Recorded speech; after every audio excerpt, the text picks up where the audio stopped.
Edimburgo, la capital de Escocia. Una ciudad con más de 1000 años de historia. Está situada en la costa este de Gran Bretaña, a 65 kilómetros al norte de la frontera inglesa. Edimburgo es la ciudad natal del escritor Robert Louis Stevenson, que alcanzó la fama en 1885 con la publicación de su historia de terror El extraño caso del Dr. Jekyll y Mr. Hyde. En la novela, Jekyll, un médico honorable, traba relación con un siniestro desconocido llamado Edward Hyde. Hyde empieza a matar a todo aquel que se le pone por delante, y cuando finalmente es atrapado se descubre la inimaginable verdad. Él y el bueno de Jekyll son el mismo hombre. Ahora, más de un siglo después de que fuera escrita, nuestros investigadores han venido a Edimburgo para descubrir el verdadero mundo oculto tras la macabra creación de Stevenson. Tras estudiar arquitectura en la Universidad de Yale, Benedict O'Looney viajó por toda Europa explorando edificios antiguos. Ahora va a aplicar sus conocimientos a la investigación de la arquitectura de Edimburgo. No puedo evitar pensar que estos edificios fueron grandes inspiraciones para la obra de Stevenson, la propia arquitectura de esta ciudad. Tessa Dunlop es una historiadora titulada por la Universidad de Oxford. Creció aquí igual que Stevenson y ahora ha regresado para averiguar cómo esta ciudad dio a luz a Jekyll y Hyde. Robert Louis Stevenson nació, creció y se educó aquí, en Edimburgo. Este es el lugar que conocía y que influyó en su forma de pensar. Y creo que eso fue lo que lo llevó a escribir su novela. La misión de Tessa y Benedict se complica por el hecho de que Stevenson ambientó el libro no en Edimburgo, sino en Londres. Describe la ciudad como un laberinto siniestro cubierto por la niebla. La niebla seguía cubriendo la ciudad sumergida, en la que las farolas resplandecían como rubíes, y esas nubes caídas amortiguaban y asfixiaban la vida ciudadana que seguía su curso. Pero Stevenson nunca pasó mucho tiempo en Londres. No era una ciudad que conociera bien. Mucha gente cree que el libro está ambientado en las calles de Edimburgo. Tessa quiere ir un paso más allá y encontrar esas mismas calles. Para ello se ha reunido con el historiador local Jan Henderson. ¿Hasta qué punto crees que Stevenson estaba influenciado por Edimburgo? Creo que mucho.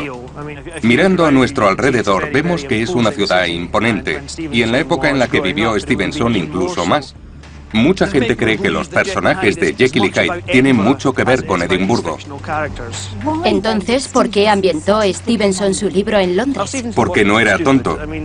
Y sabía que poniéndolo en Londres ganaría más dinero. De no existir Edimburgo, ¿habría existido Jekyll y Hyde? No lo creo. Es mucho más que el retrato psicológico de un hombre. Es el retrato psicológico de una sociedad. Y Edimburgo refleja eso a la perfección. Robert Louis Stevenson retrató la ciudad de entonces en su libro. Pero exactamente dónde encontró la inspiración para el sombrío telón de fondo de su historia. Tessa empieza buscando la casa en la que creció. Está en Heriot Row, una de las calles más caras de Edimburgo. Cuando Stevenson vivió aquí hace 150 años, esta parte de la ciudad era un barrio recién construido. Y aún así Stevenson veía cada día el lado más antiguo de la ciudad. Es fascinante, porque he descubierto que esta es la casa de Robert Louis Stevenson. Aquí se mudó cuando tenía 7 años. Imagínese a un niño muy enfermizo, sufriendo todas aquellas enfermedades como escarlatina, fiebres o bronquitis. Probablemente no pudo pasar mucho tiempo jugando en la calle. En vez de eso, se quedaría encerrado en ese ático. ¿Y qué veía desde su ventana? La otra mitad de Edimburgo, una parte muy diferente de la ciudad. Stevenson vivía en la zona nueva y elitista de Edimburgo, pero su habitación daba al barrio antiguo de la ciudad, calles y edificios con más de 6 siglos. Al hacerse mayor, empieza a obsesionarse con el carácter singular del casco antiguo de Edimburgo. Incluso escribe una guía, describiendo sus lugares al detalle. Adora las laberínticas calles de la ciudad. Se atraviesan oscuros arcos, escaleras y callejones. Los pasos son tan estrechos que se puede poner una mano en cada pared. ¿Inspiraron estas calles los amenazadores callejones de Jekyll y Hyde? Benedict se dirige al centro del barrio antiguo para investigarlo. He conseguido una copia de este fantástico mapa de Edimburgo de 1640 y muestra estrechos callejones, pequeñas calles que conducen a la calle principal y forman una especie de masa compacta tan característica de la ciudad antigua. Es algo que todavía podemos ver en Edimburgo. A pesar de que muchos de los edificios antiguos han sido sustituidos, la disposición de la vieja Edimburgo ha permanecido intacta desde hace 500 años. Está dominada por una serie de calles estrechas y tortuosas que parten de la calle principal, Hyde Street. Utilizando mapas antiguos y un modelo del terreno, podemos ver cómo se formaron esas calles angostas. Crecieron a partir del castillo que sigue dominando Edimburgo desde lo alto de un promontorio. La calle principal baja por la ladera y se conoce como la Milla Real. En 1513 se construyó una muralla alrededor de la ciudad. Ello suponía que Edimburgo solo podía crecer en una dirección, hacia arriba. Algunos de los edificios alcanzaban 14 plantas, fueron los rascacielos de la época. Las calles eran estrechas dada la falta de espacio y la altura de los edificios las volvía sombrías. Cuando Stevenson habla de los lugares que recorre Mr. Hyde, su descripción encaja con estas mismas calles. El oscuro barrio, con sus calles fangosas y sus pasadizos desaliñados, con sus farolas que nunca se apagaban, parecía sacado de la ciudad de una pesadilla. Pero no solo fueron los detalles físicos de la ciudad los que influenciaron a Stevenson, también su ambiente. Tessa y Benedict deben retroceder 150 años para hallar el Edimburgo que el autor conoció. Descubrirán los restos de una ciudad subterránea, historias de estafadores, ladrones de cadáveres y asesinos en serie. Estos lugares y estas gentes inspiraron la creación del Dr. Jekyll y Mr. Hyde. Nuestros investigadores se encuentran en la capital escocesa, Edimburgo, buscando pistas sobre los hechos y lugares reales que se esconden tras la historia del Dr. Jekyll y Mr. Hyde. Está ambientada en un siniestro paisaje urbano. Aquí estaba tan oscuro como en noche cerrada, y allí se encendían resplandores castaños. La niebla se rompía y un rayo de luz penetraba entre las espirales. Para averiguar cómo inspiró Edimburgo tal visión, Tessa y Benedict vuelven a visitar la ciudad que el autor conoció hace 150 años. Muchas calles y edificios de la época se conservan gracias al tipo de piedra que predomina en Edimburgo. Tessa se dirige a Salisbury Craigs, una gran colina en medio de la ciudad, para averiguar más. Allí se reúne con el historiador arquitectónico Charles McKean. Una vista preciosa, ¿verdad, Charles? Creo que es una de las pocas ciudades que se puede ver desde una altura así. Y es famosa por sus colinas porque originalmente eran volcanes, ¿verdad? Así es, por lo que nos encontramos ante un paisaje volcánico. Donde ahora está el castillo había un volcán, que al entrar en erupción creó lo que se conoce como cola, y que posteriormente se convirtió en High Street. Aquí había otro volcán justo donde nos encontramos. La geología es la clave para descubrir qué queda de la ciudad que inspiró Jekyll y Hyde. Hace 350 millones de años, los volcanes cubrían esta zona. Durante la era glacial, se erosionó la piedra blanda de alrededor, quedando solo muñones de lava solidificada de hasta 60 metros de altura. Estos se convirtieron en los cimientos sobre los que se levantó la ciudad de Edimburgo. Así que todo esto fue en lava fundida. Exacto. ¿Hace millones de años? Sí, hace mucho tiempo. El volcán expulsaba lava que bajaba y se endurecía tras la erupción. Ello proporcionó una base estupenda para la ciudad. La gente ha estado construyendo sobre esta roca más de 3000 años. Su durabilidad prestó un apoyo a los edificios comparable con los cimientos más estables. Eso significa que cuando se construye algo en Edimburgo, dura mucho tiempo. Casas e incluso calles enteras de la época de Stevenson aún se conservan bajo tierra. Una de esas calles es Mary King's Close. Actualmente se encuentra bajo la City Chambers, un gran edificio gubernamental en la Milla Real construido en 1753. Tessa se ha reunido con Jan Henderson para averiguar un poco más. Estamos en una ladera muy empinada que baja por la Milla Real hasta Coburn Street. Mary King's Close se encontraba aquí mismo, pero construyeron las City Chambers encima. Así que ahora es como una caverna. Así es. Bajo sus pies y conservado bajo los muros de la Royal Exchange se encuentra un laberinto de antiguas casas, muchas con más de 500 años de antigüedad. Tessa desciende hasta los restos de estas calles para averiguar cómo la vida aquí inspiró el mundo de Jekyll y Hyde. Esto es empapelado del siglo XVI. Aquí vivía gente. Es realmente curioso. Es como si estuviésemos en una calle al aire libre y sin embargo está cubierta. ¿Cómo se hizo? Al mirar hacia arriba deberíamos ver el cielo, pero vemos el suelo de los edificios gubernamentales.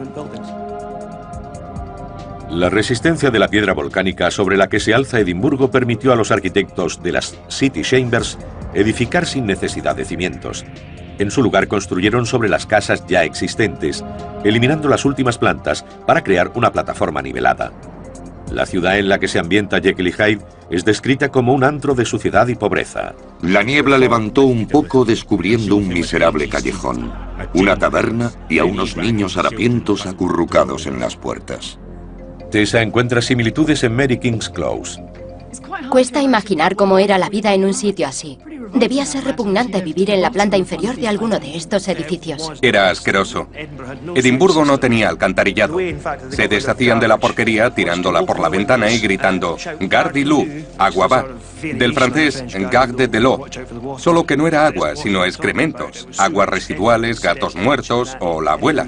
Todo lo que no quisieran en su casa. Si uno iba por la calle y oía gritar desde arriba «Gare l'eau», debía responder «Have your hand», que significa «espere un momento». Con suerte esperaban para dar tiempo a que la gente se apartara pegándose a la pared y le caía a los pies. También había un hacinamiento terrible. Una investigación del siglo XVI sobre las condiciones de vida aquí reveló que hasta 1000 personas vivían en una calle pequeña. ¿Quiénes vivían aquí? ¿Existía alguna jerarquía social? La había, pero era bastante extraña. Dada la superpoblación de Edimburgo, todo el mundo vivía en los mismos edificios. Los ricos hacían lo posible por evitar a los pobres en todas las situaciones, lo cual era complicado.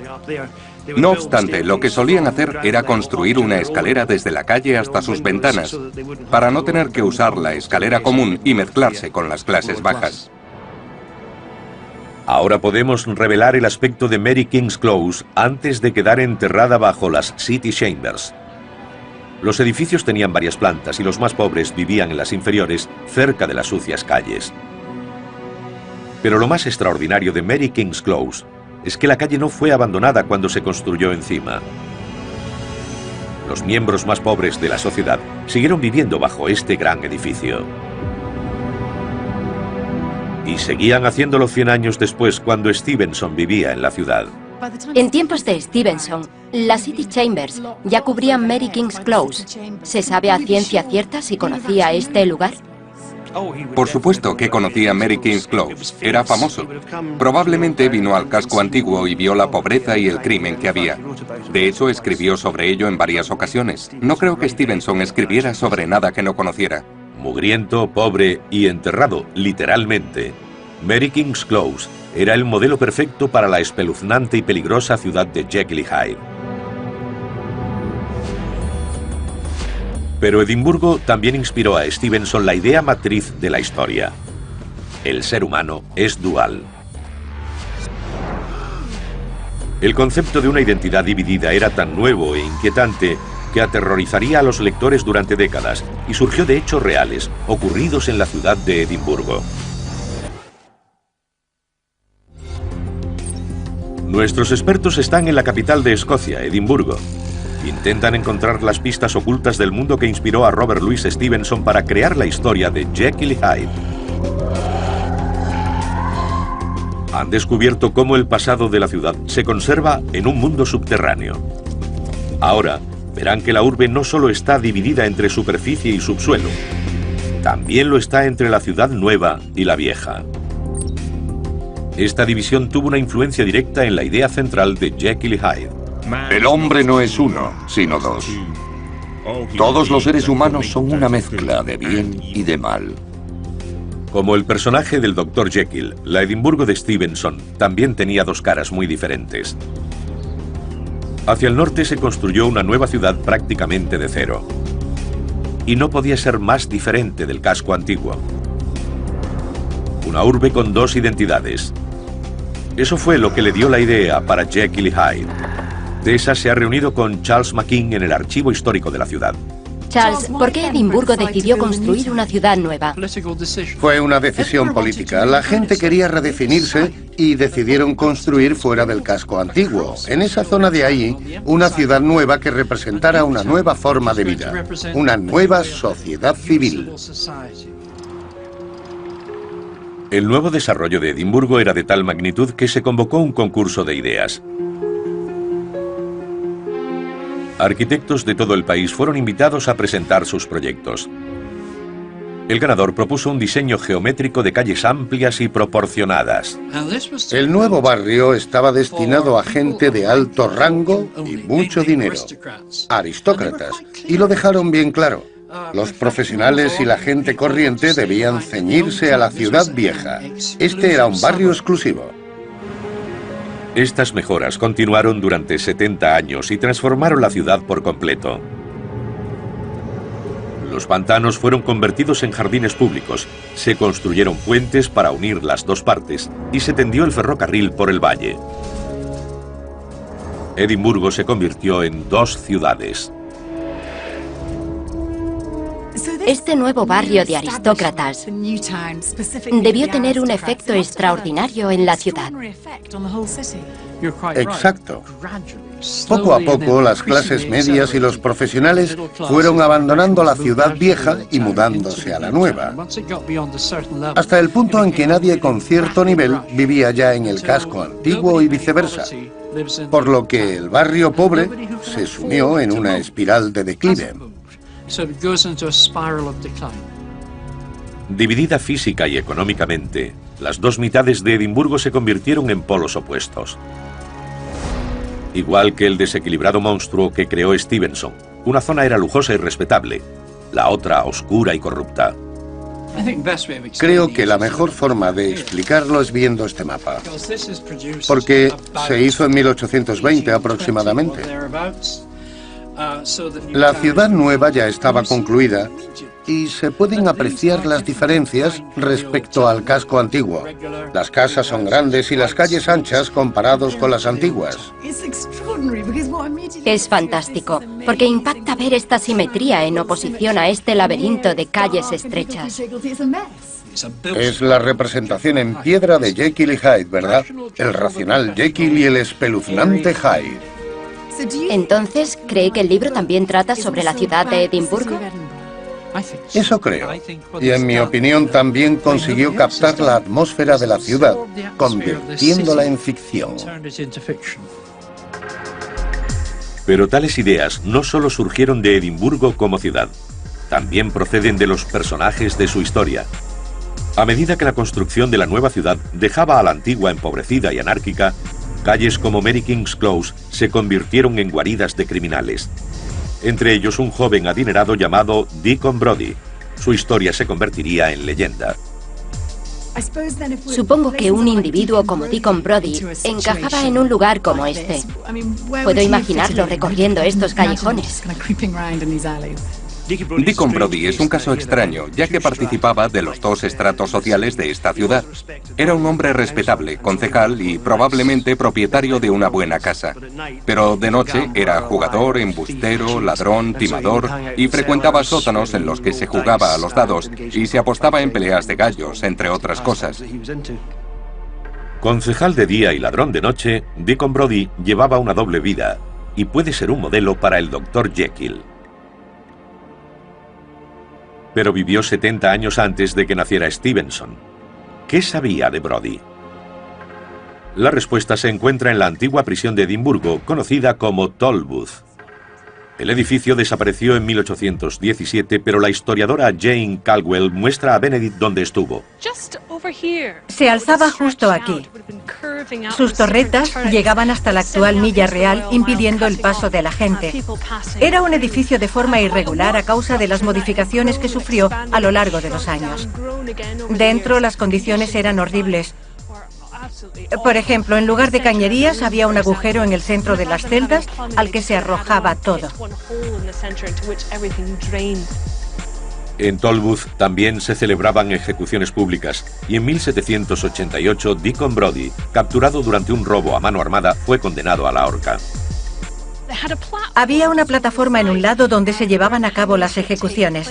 Hasta 20.000 personas se congregaban aquí para presenciarlas. Ahora podemos revelar el aspecto que debía tener la antigua prisión cuando Brodie fue ahorcado. Varios años antes se había levantado un nuevo cadalso para que la multitud pudiera ver mejor las ejecuciones. Ni siquiera estaba nervioso cuando subió al patíbulo. Cuenta la leyenda que incluso se colocó cosas en el cuello y sobornó al verdugo para que no lo colgara del todo. El chanchullo de Brodie no le sirvió de nada. Su muerte debió ser dolorosa. Desde el siglo XIX en Gran Bretaña se utilizaba el método de la cuerda larga para ahorcar mediante la fuerza y longitud de la caída, rompiendo el cuello al condenado. La muerte era inmediata. Pero antes de eso, en la época de Brodie, los patíbulos no tenían tanta caída y la víctima moría por estrangulación, en ocasiones al cabo de una hora. La ejecución de Deacon Brodie fue un gran acontecimiento público. Se convirtió en un héroe del pueblo. La teoría de Jane es que Brodie fue la principal inspiración para la obra de Stevenson. En su juventud, Stevenson sufrió bastantes enfermedades y al pasar tanto tiempo en cama, mucha gente iba a contarle historias. Su favorita, que nunca se cansaba de oír, era la de Deacon Brodie. Al hacerse mayor, quiso contar la historia, pero pensó que no era apropiado dar el mismo nombre a una persona que llevaba dos vidas diferentes, de día y de noche. Así que dividió al personaje en el Dr. Jekyll y Mr. Hyde. Es probable que Deacon Brodie inspirara a Stevenson la idea de un hombre con doble vida. Pero hay otro elemento importante en la historia de Jekyll y Hyde. Un experimento científico que sale mal. Esta idea también está inspirada en hechos de la vida real. A continuación descubriremos la morbosa historia de algunos de los cirujanos más eminentes de la ciudad. Nuestros investigadores se encuentran en Edimburgo descubriendo la ciudad que hace 150 años inspiró a Robert Louis Stevenson a escribir su novela de terror sobre el Dr. Jekyll y Mr. Hyde. En el libro, las sangrientas historias sobre los crímenes de Hyde no se revelan. Sus actividades son referidas de forma esquiva como horripilantes, malvadas o indescriptibles. ¿Pero se inspiró Stevenson en una serie de crímenes reales?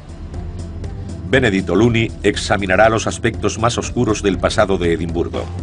Comenzará investigando el siniestro rumor de que la ciudad fue una vez el centro de una red ilegal de tráfico de órganos humanos. Su primera pista es uno de los puentes construidos hace más de 200 años para unir las dos partes de Edimburgo. En 1785, los regidores de la ciudad construyeron este fantástico puente que une la espina dorsal de la ciudad medieval con los nuevos barrios del norte y el sur. Por primera vez, los ciudadanos podían pasar del casco antiguo a los elegantes barrios de la zona alta sin bajar a las viejas calles de esta parte insalubre del fondo de la ciudad.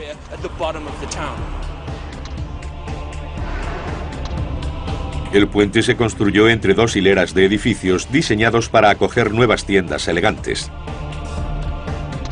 Las casas ocultaban 19 arcos de apoyo.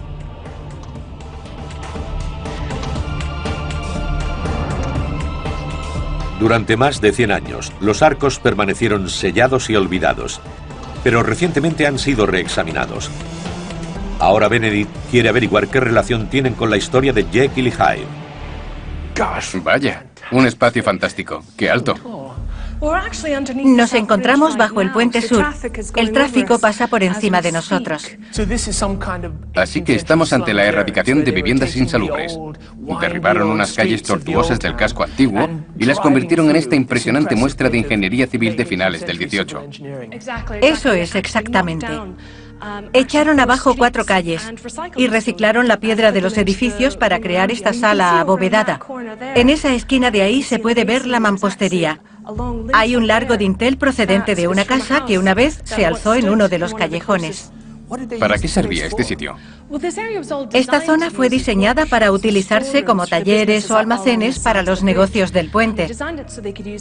Y el espacio está aprovechado al máximo. Detrás podemos ver cómo se subdividió en habitaciones.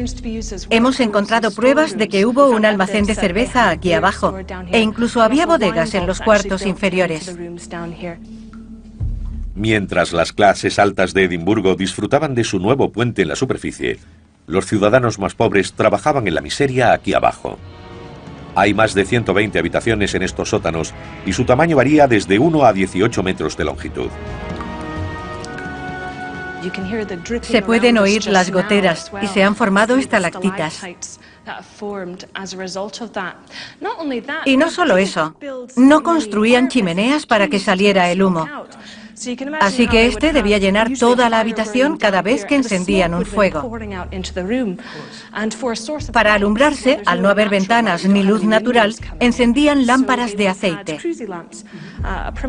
El más barato era el de pescado, por lo que el hedor inundaba la habitación. Tampoco había cañerías, por lo que en un rincón se dejaba el cubo con los excrementos. Aquí abajo las condiciones eran terribles. Con el tiempo, el uso de los sótanos cambió. Eran un gran recurso de espacio. O eso les parecía a los pobres. Así que algunos las utilizaban como almacenes o incluso como casas. La demanda de viviendas en aquella época era acuciante. Entre 1800 y 1840 la población de Edimburgo se duplicó con la llegada de inmigrantes pobres. Esta zona se hizo famosa por su pobreza extrema. Y probablemente los pobres vieron un buen refugio en estos espacios vacíos que nadie usaba. No es que fueran perfectos, pero seguían siendo una buena alternativa a dormir en la calle. Estas cámaras eran toda una tentación. ¿Cómo era la vida en estos sitios? Para ser sinceros, había mucha actividad ilegal. Las tabernas y los burdeles se multiplicaron por 12 en esos años y todos estaban por aquí. Esta parte de Edimburgo se convirtió en ingobernable, una zona prohibida. Pero ¿qué relación tienen estos sótanos con el rumor sobre el tráfico de órganos? Al entrar, hemos visto que la pared es normal y lisa hasta llegar hasta aquí. Parece un túnel excavado a toda prisa. Exacto. ¿Qué es? Es la mitad de un túnel que al otro lado lleva a Infirmary Street. El túnel está orientado al sur y llega hasta Infirmary Street, donde se encuentra la Facultad de Medicina de Edimburgo. Al estar bloqueado, Jane y Benedict siguen la ruta del túnel por la superficie hasta un viejo bar. Luego vuelven a descender a través de un sótano.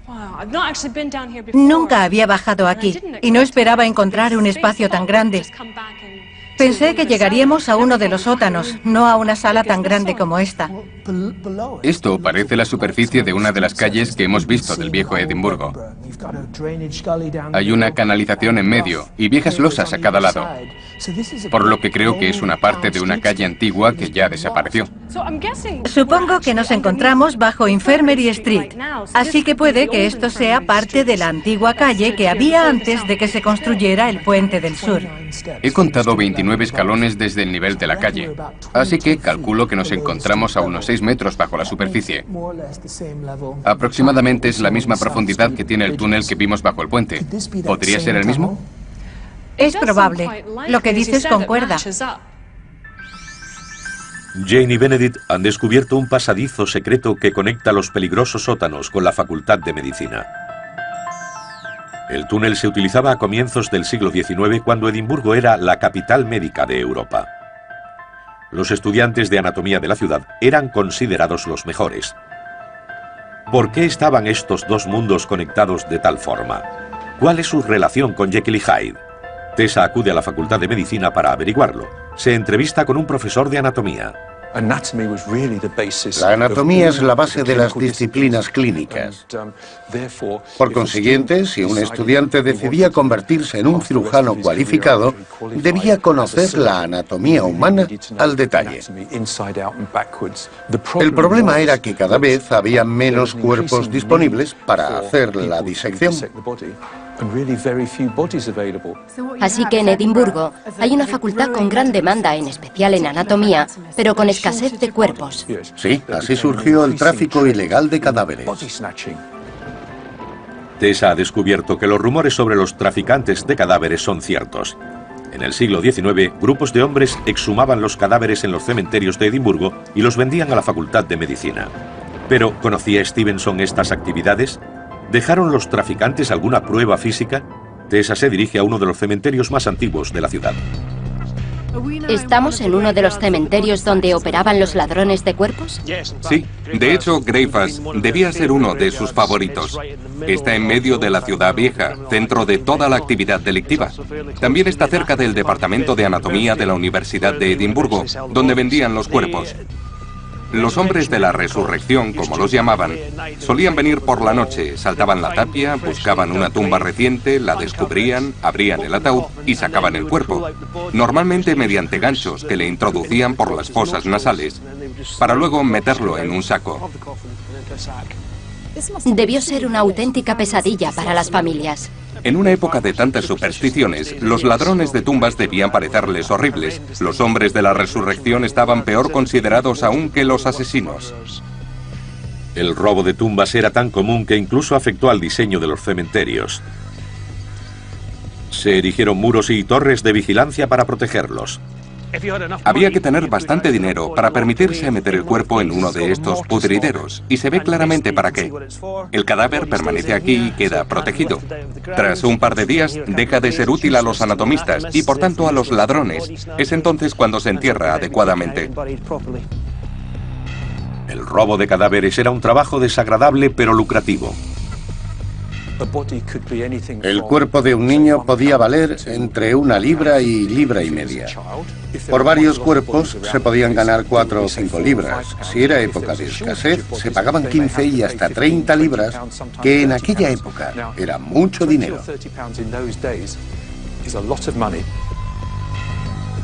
Un cadáver reciente podía reportar el equivalente a más de 300 euros actuales. Los ladrones eran hombres desesperados de las zonas más pobres de la ciudad. El tipo de gente que utilizaba los sótanos bajo el Puente del Sur no solo como refugio, sino también como red clandestina de almacenamiento y transporte de cadáveres. Junto a los sótanos hay un viejo bar llamado Bannerman's. Y este era el bar que frecuentaba Robert Louis Stevenson. Bebiendo aquí debió escuchar historias sobre los ladrones de cuerpos. Puede que incluso conociera a algunos de los que practicaban este turbio comercio. Pero hubo un hombre y una historia que pudo inspirarlo a crear al monstruoso Dr. Jekyll. William Burke, uno de los asesinos en serie más prolíficos de Escocia. Nuestros investigadores se encuentran en la antigua ciudad de Edimburgo. Han descubierto que esconde un mundo subterráneo y una sangrienta historia. Todo ello influyó en Robert Louis Stevenson para crear su espeluznante relato de Jekyll y Hyde. En los años anteriores a Stevenson, Edimburgo sufría el espantoso azote de unos hombres llamados ladrones de cadáveres.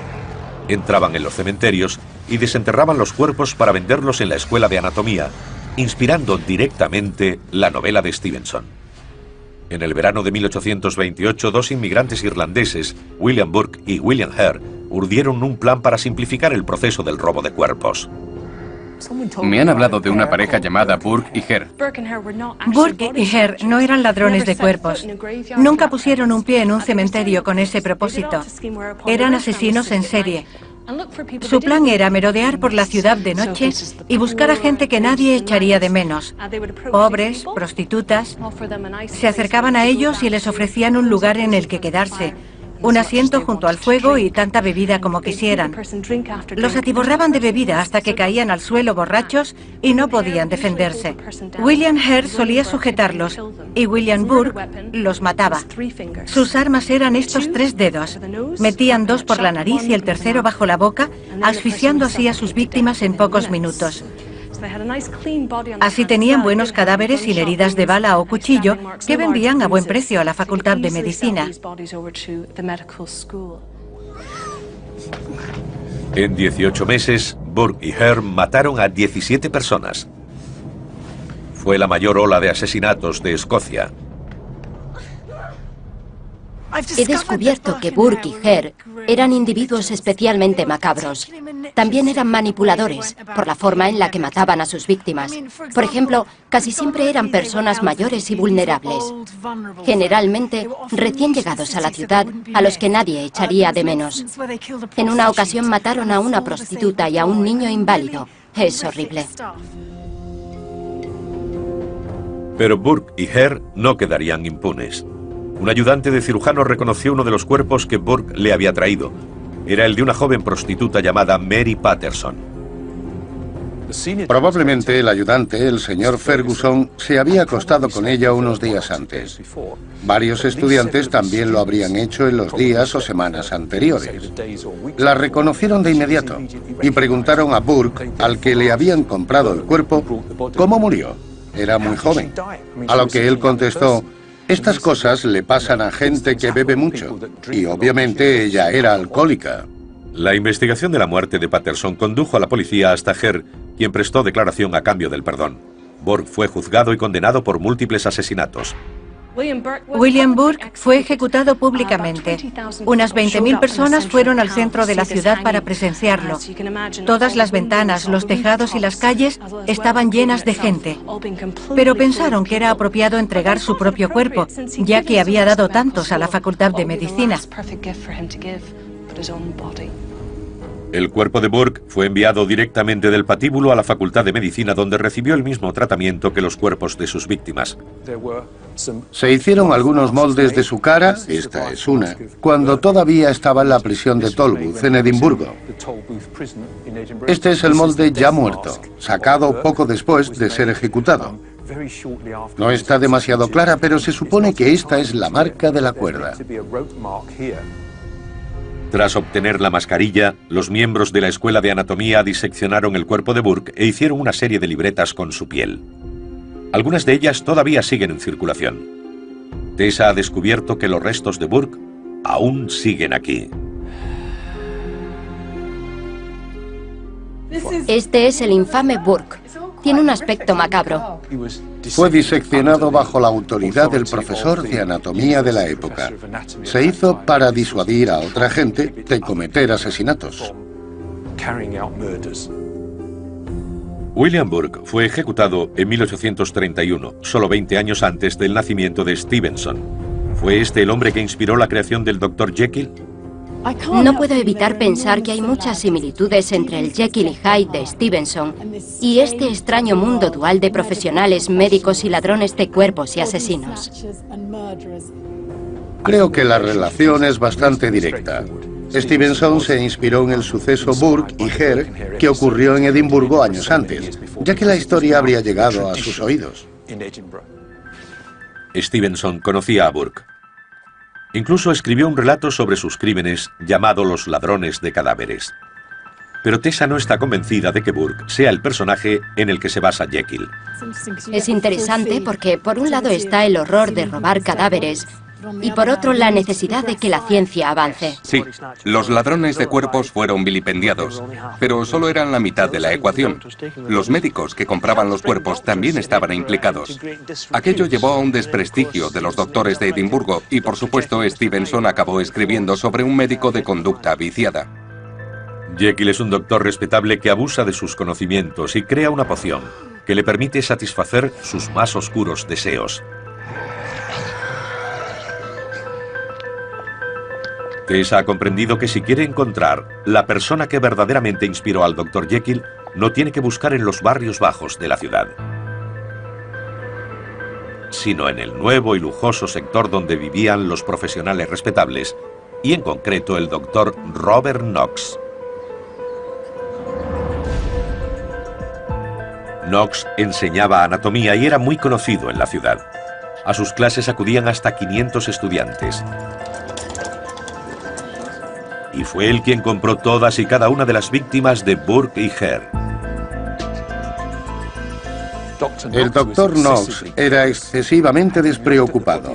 Si hubiera examinado los cuerpos con más atención, se habría dado cuenta de que algunos eran bastante sospechosos. La mayoría de la gente pensaba que le era indiferente y que probablemente no preguntó, cuando debía haberlo hecho. Knox era un doctor que practicaba con cadáveres de víctimas de asesinatos, algo que debía haber notado. Jekyll era un doctor que abusaba de su conocimiento médico para llevar a cabo sus fantasías de asesinato. ¿Estaba el Dr. Jekyll basado en el Dr. Knox? Para averiguarlo, Tessa visita la plaza en la que vivió. Me encuentro en la plaza donde el infausto Dr. Knox tenía sus salas de anatomía. Lo más interesante es que Stevenson escribió que el Dr. Jekyll también vivía en una plaza de bonitas casas antiguas. En la novela de Stevenson, el Dr. Jekyll vive en una casa que había pertenecido a un famoso cirujano y que incluso tenía una antigua aula de anatomía en la parte de atrás. El alter ego de Jekyll, Mr. Hyde, solía ser visto entrando y saliendo por la puerta trasera de esa sala. El Dr. Knox tenía un aula de anatomía en su casa y pedía a Burke y Hare que utilizaran la puerta trasera para hacer sus entregas. La casa del Dr. Knox en la plaza Sargent Square ya no existe, pero conocemos su aspecto. Increíblemente era casi idéntica a la descripción de Stevenson de la casa del Dr. Jekyll. Al girar la esquina, había una plaza de casas antiguas y elegantes. Una de estas casas, la segunda desde la esquina, seguía ocupada en su totalidad y mostraba todas las señales de confort y lujo. En el Dr. Knox, Tessa y Benedict han encontrado al hombre y el mundo real oculto tras Jekyll y Hyde. Volver a Edimburgo me ha ayudado a entender en qué se inspiraba Stevenson cuando escribió su novela. Nació en una ciudad de contrastes y, por supuesto, conoció las historias de la gente de Edimburgo. Deacon Brodie, Burke y Hare, los ladrones de cadáveres, el Dr. Knox, dualidades e hipocresía. Uniendo todos esos elementos, se crea al monstruo brillante, complejo y espeluznante que era el Dr. Jekyll y Mr. Hyde. Tessa y Benedict han descubierto que la novela de Stevenson estaba influenciada por los edificios y por la historia de Edimburgo. Tras explorar esta increíble secuencia de espacios en la ciudad nueva y en la antigua, los sótanos bajo los puentes del siglo XVIII, estoy convencido de que es esta antigua ciudad orgánicamente trazada la que inspiró la historia del Dr. Jekyll y Mr. Hyde.